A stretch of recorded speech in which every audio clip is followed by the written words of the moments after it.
se olympiahammas silloin 2019 vuoden, olympialaisesti piti olla 2020.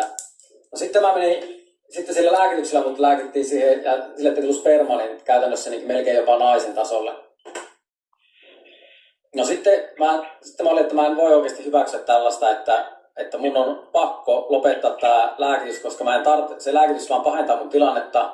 Ja musta tuntuu, että mulle parasta lääkettä tällä hetkellä olisi se, että mä saisin niin vapaasti tehdä töitä, seurustella mun naisystävän kanssa ja elää muutenkin niin vapaasti. Mutta se ei Kalastaman terveysasemalla, se ei heille sopinut.